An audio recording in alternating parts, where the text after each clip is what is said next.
February 24th, 1978, Chico, California. Five friends, young men with their whole lives ahead of them, climb into a 1969 Mercury Montego. They are excited. They just won a basketball game, and tomorrow they are scheduled to play in the Special Olympics tournament, the highlight of their year. They stop at a convenience store to buy snacks: Hostess fruit pies, a Snickers bar, a quart of milk. And then they simply vanish. Months later, when the snow finally melts in the Sierra Nevada mountains, the discovery of their fate raises more questions than answers. They were found 50 miles off course, deep in the wilderness, in an area they had no business being in. There was no foul play, no car crash, no robbery. Just a perfectly running car, abandoned in the snow, and a trailer in the woods that held the key to their survival, but became their tomb.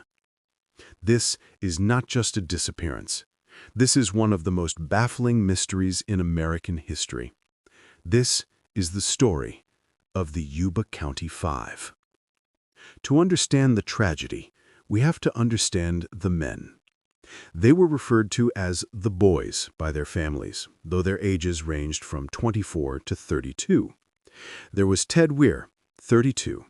He was known for his gentle nature and friendly wave to everyone he met.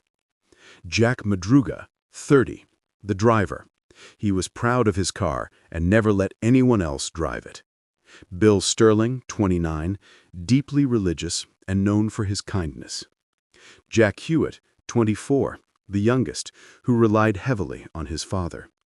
And Gary Mathias, 25, an Army veteran. They played for the Gateway Gators, a basketball team representing a program for the mentally disabled. On that Friday night, they were celebrating a victory. They had every reason to be happy. They had every reason to go straight home to prepare for the big tournament the next day.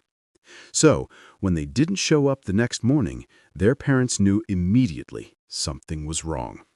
Jack Madruga never missed a beat. Ted Weiher never missed a meal. This was completely out of character. Police began retracing their steps. The drive from Chico to Yuba City should have been a straight shot down the valley floor. Easy, flat. But 4 days later, a park ranger made a discovery.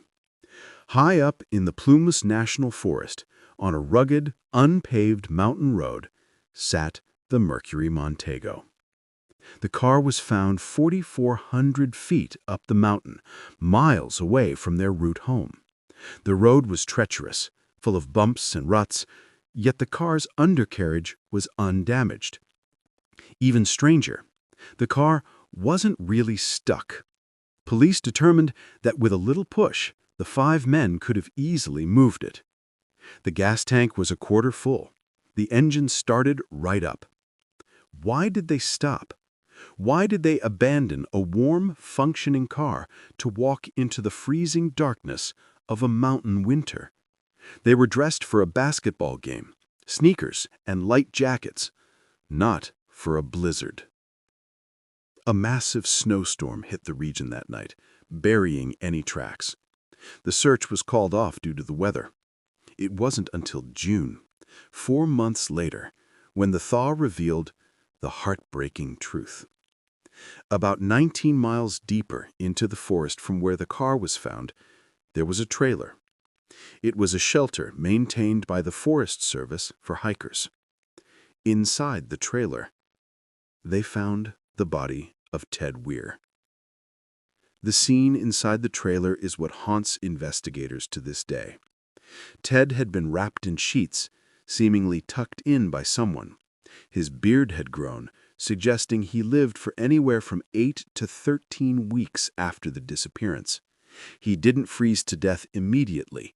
He starved. But here is the most baffling part.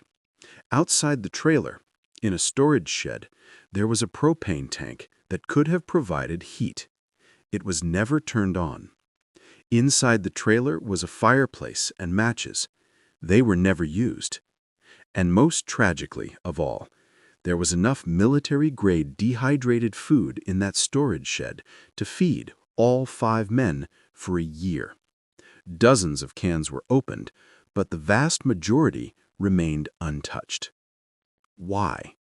Why did they sit in the freezing cold, starving, when heat and food were just feet away?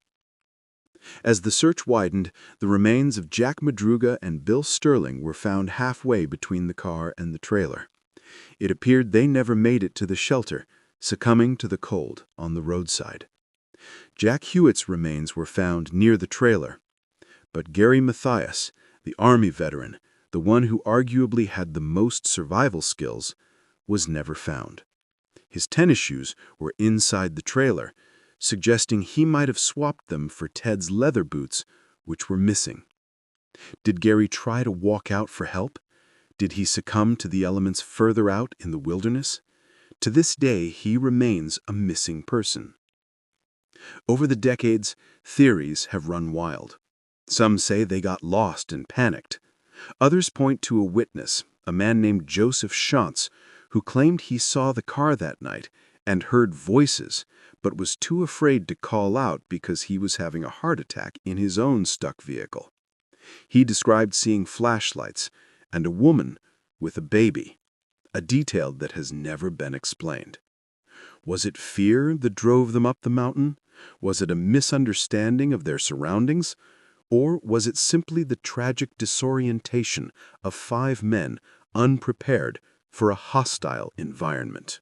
We may never know why they turned the car up that mountain road. We may never know why they didn't eat the food that could have saved them. The Yuba County Five remains a story of silence, a quiet road, a deep snow, and a mystery that the forest refuses to give up. Thanks for watching. If you have a theory about what happened that night in 1978, let us know in the comments below.